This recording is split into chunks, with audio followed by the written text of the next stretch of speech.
ह्याच्यामध्ये एक चर्चेत मुद्दा राहतोय, तुम्ही मुद्दाम इंट्रोड्यूस करतो, अजित पवार. हा मी बोलणारच होतो ऍक्च्युली आता. अजित पवार म्हणजे 100 वर्ष आयुष्य आहे अजित पवार, मी ऍक्च्युली बोलणार होतो आता. तर अजित पवारांना ज्या पद्धतीनं मतदारांनी नाकारले आणि अजित पवारांना नाकारले म्हणण्यापेक्षा की पवार फॅमिलीला नाकारले ना, तर ते खूप लक्षात घेण्याजोगं आहे. तुम्ही अचानकपणे 2-2 वर्ष लढणार, कार्यकर्ते एकमेकांच्या अंगावर जाणार, एकमेकांवरती टीका करणार, एकमेकांविरोधात निवडणुका लढणार आणि त्यानंतर तुम्ही म्हणणार की आय एम प्रोफेशनल.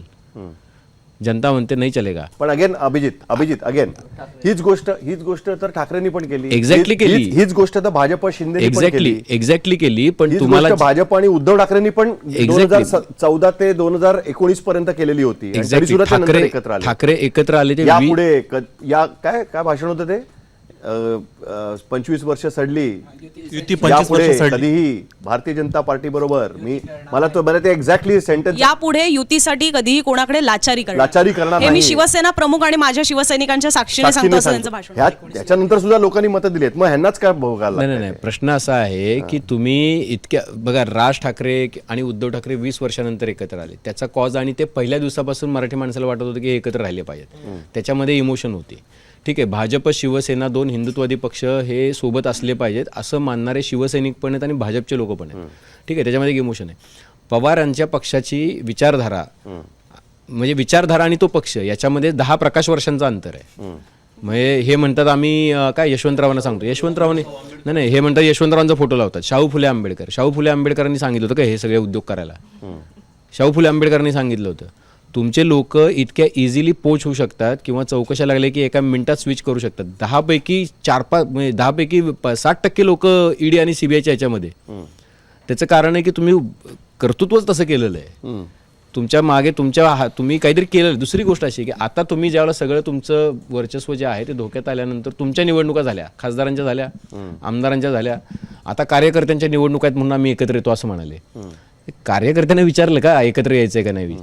कार्यकर्त्यांच्याच दबावामुळे किती कार्यकर्त्यांचा दबाव सांगितला तर दुसऱ्या दिवशी कार्यकर्ता शहराध्यक्ष सोडून गेला कार्यकर्त्यांच्या दबावामुळे. हुशार निघाले, त्यांना लक्षात आलं की आपण इकडे नाही टिकू शकत. माझं म्हणणं असं आहे की राष्ट्रवादीच्या शरद पवारांच्या पक्षाला मिळालेली मतं ही कम्प्लिटली अजित पवारांच्या भूमिकेच्या विरोधातली मतं होती.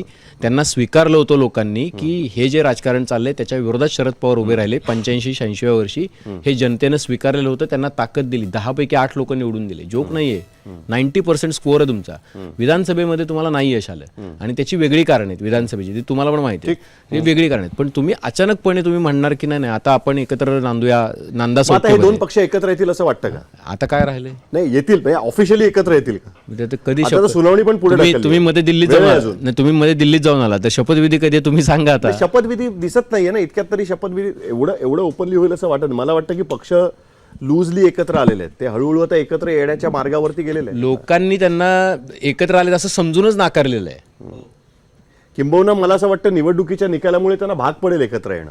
माझं म्हणणं असं आहे की आता एकत्र नाही आले आणि आले तर लोकांना काही फरक पडत नाहीये. लोकांनी त्यांना सांगितलेलं आहे की आता तुम्ही थांबा, जिथे आहे तिथेच थांबा तुम्ही. आता मला असं वाटतं बॅस्टन बघा, जयंत पाटलांच्या तिथे जयंत पाटील म्हणून ते सगळं झालं. पण बाकीच्या नेत्यांच्या तिथे काय झालं?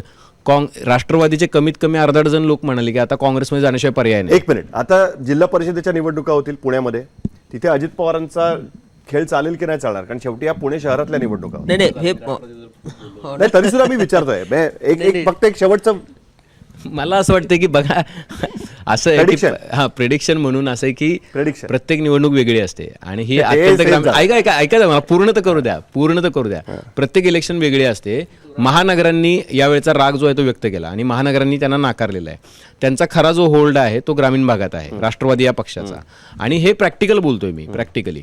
आता पंचायत समिती आणि झेडपी याच्यामध्ये जर त्यांना भाजपने नाही जमू दिलं, कारण ऑलरेडी खूप दबाव खाली पण आहे आणि भाजपचे खूप नेते स्ट्रॉंग आहेत. आता पुणे जिल्ह्यामध्ये किती लोक आहेत आमदार भाजप राष्ट्रवादीचे? म्हणजे संजय जगताप होते ते भाजपमध्ये आले, संग्राम थोपटे भाजपमध्ये आले, खडकवासल्यातला सगळा जवळपास अख्खा मतदारसंघ भाजपमध्ये आला, भरणे राष्ट्रवादीमध्ये आहेत पण तिकडे समोर गारटकर आणि ही सगळी मंडळी आणि उभी राहिली. आता तुमच्याकडे एक भरणे मामा सोडले तर कुठला मतदारसंघ तुमच्याकडे? मग तुमचा प्रभाव जो आहे बारामती आणि बारामती त्यांचा आहे म्हणून मी तो काही बोललो नाही.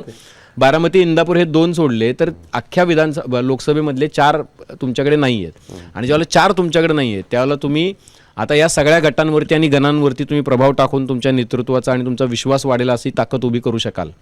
मला असं वाटतं ते झालं तर अजून एक चमत्कार, आपण परत कौतुक करू इथं बसून. दादांनी म्हणजे हा तर सरांनी सांगितलेला मुद्दा तर असंच आहे, पण दादांनी तिकडं म्हणजे कार्यकर्त्यांमधली आणि मतदारांमधली तर हे गमावलीच आहे, पण इकडे सत्तेत सुद्धा त्यांची बार्गेनिंग पॉवर जी आहे ना ती कमी झालेली आहे. कारण आपण जरी कितीही एकनाथ शिंदेच्या बाबत बोलत असलो तरी एकनाथ शिंदेंनी आकड्यांमधनं दाखवून दिलंय की त्यांची बार्गेनिंग पॉवर ती बऱ्यापैकी काय आहे ना की भाजप त्यांना सोडणार नाही. अजित पवारांकडे तो कॉन्फिडन्स नाही. हा, त्यामुळे ती त्यामुळे तसं ते दुहेरी फटका अजितदादांना खरं तर बसलेला आहे. आणि आपण फक्त अजितदादांविषयीच बोलायला नको आहे, आपण शरद पवारांच्या भूमिकेबद्दल सुद्धा बोलायला पाहिजे, आपण सुप्रिया सुळेंच्या भूमिकेबद्दल सुद्धा बोलायला पाहिजे. आणि आपण एकूणच आता दोन्ही राष्ट्रवादीकडची जी मंडळी आहे त्या दोन्ही राष्ट्रवादीकडच्या लोकांना बोलायला पाहिजे खरं तर. कारण ज्या पद्धतीचे निकाल आलेले आहेत, आपण जर सगळा निकाल बघितला तर आपण बघतोय की सगळेजण सेलिब्रेट करतायत फक्त अजितदादा सोडून. म्हणजे आणि आणि सगळ्यांचा काही ना काहीतरी आहे. म्हणजे काँग्रेसला काहीतरी मिळालंय, म्हणजे काँग्रेसकडे कुठला स्टार नाही, कुठल्या रॅल्या नाहीत, मोठ्या मोठ्या सभा नाहीत, कुठला चेहरा नाही. असं असताना काँग्रेसने जे यश मिळवलंय ते म्हणजे तारीफ करण्यासारखंच आहे. अगदी इकडे बीजेपीचे तर आहेच, पण त्यांचंही एवढं मोठं यश नाही की अगदी ते जसं फडणवीसांनी सांगितलं होतं की उन्माद करू नका वगैरे तशा टाईपचं. पण आपण सगळ्यांचं एकनाथ शिंदेचं बघूया, इकडं काय MIM असेल, MIMचं सुद्धा आपण खरं तर बोलायला पाहिजे. MIM जे यश मिळवलं ते असेल, म्हणजे सगळ्यांना काही ना काही मिळालंय. पण अजितदादांना जे काही मिळालंय ते अजितदादांना नक्कीच विचार करायला भाग पडणार आहे. ही फार महत्वाची गोष्ट आहे खरं तर त्याच्यामध्ये. मला ना त्याच्यामध्ये एक असं पण वाटतं, म्हणजे हा फक्त पुणे सेंट्रिक मुद्दा नाहीये. मला असं वाटतं की अपील का होत नाहीत, म्हणजे खास करून राज ठाकरेंचे काही प्रमाणात आणि अजित पवारांचे खूप मोठ्या प्रमाणात ज्या पद्धतीने सोशल मीडियावर रील्स येतात ना, हे बऱ्याचदा ते मजा मस्करीचे, काही प्रमाणात समोरून कशा पद्धतीने रिस्पॉन्स येतो त्याच्यामध्ये खूप ना टवाळपणा वाटतो.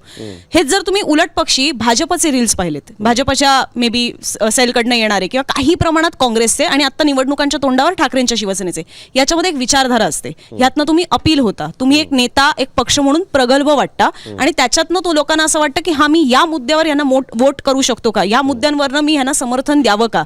यातली एकही गोष्ट मला अजित पवारांच्या पक्षाकडनं, एवढे तुम्ही कॅम्पेन आता चांगल्या पद्धतीने सुधारलेले आहेत, स्ट्रॅटेजिस्ट घेतलेले आहेत, पण सोशल मीडिया ज्याच्यावर आज सगळ्यात जास्त लोक त्याच्यावरच पडिक असतात, सगळ्यात एक तास लोक रील्स बघत असतात, एवढा आयुष्यातला वेळ त्याच्यावर घालवत असतात. लोकांना पेपर वाचायला वेळ नसतो, लोकांना बातम्या बघायला वेळ नसतं, पण त्याच लोकांना एक तास ट्रेनमध्ये किंवा कुठल्याही ठिकाणी रात्री झोपताना एक तास रील्स बघायला वेळ असतो.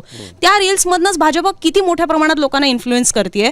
आणि हे फक्त मी मगाशी म्हटलं तसं हे फक्त रील्स आहेत, एका मिनिटात काय पोचतं वगैरे असं नाहीये. तुम्ही ऍक्च्युअली त्यांचे रील्स बघा, त्याच्यातनं एकतर विचारधारा पोचते किंवा त्यांचे जे ऑपोनंट आहेत त्यांचे गोष्टी या खोडून काढल्या जातात. मग त्याच्यामध्ये कधी कॅरेक्टर असॅसिनेशन असतं, त्याच्यामध्ये कधी ट्रोलिंग असतं, त्याच्यामध्ये कधीतरी त्यांची विचारधारा खोडून काढण्याचं असतं किंवा ते कसे दुटप्पी आहेत, दुतोंडी आहेत हे दाखवण्याचं असतं. सो यातनं सुद्धा तुम्ही त्या मतदारांना त्यांच्यापासून दुरावता ना. ह्या सगळ्या गोष्टी खूप इफेक्टिव्हली करणं गरजेचं आहे, ज्या एवढ्या इफेक्टिव्हली राष्ट्रवादी काँग्रेस या पक्षाकडनं होताना दिसत नाही. राष्ट्रवादीमधला वैचारिक गोंधळ तो स्पष्ट दिसतोच आहे आणि त्याच्यामधूनच त्यांचा कुठेतरी तो प्रॉब्लेम होतो, ही गोष्ट आपण म्हणूच शकतो नक्की. त्याच्या मला फक्त एकच गोष्ट याच्यात जाणवते की तुम्हाला सर अधिक माहिती असेल की ह्या सगळ्यामध्ये म्हणजे शरद पवारांना त्यांचं वय काढलेलं आवडत नाही, पण ते का शांत आहेत एवढ्या सगळ्या ह्याच्यात. म्हणजे हा सगळा कोलाहल चालू आहे, ह्याच्यामध्ये शरद पवार अत्यंत शांत आहेत. कुठेच त्यांच्याकडनं काही भाष्य होत नाही, काही प्रेस कॉन्फरन्स त्यांच्या फार दिसत नाही आहेत, ते त्यांची मतं व्यक्त करत नाही आहेत. काय त्याचं उत्तर दिलेलं आहे, त्याचं उत्तर सुप्रिया सुळे आणि रोहित पवार दोघांनी पण दिलेलं आहे. त्यांचं म्हणणं आहे की त्या नगर परिषदेच्या आणि महानगरपालिकेच्या निवडणुका आहेत ते, आणि शरद पवार हे राष्ट्रीय नेते आहेत, त्याच्यामुळे ते काय महानगरपालिका आणि नगर परिषदेच्या निवडणुकीत सहभागी होणार नाही. म्हणजे हे त्यांची मांडलेली ती बाजू होती.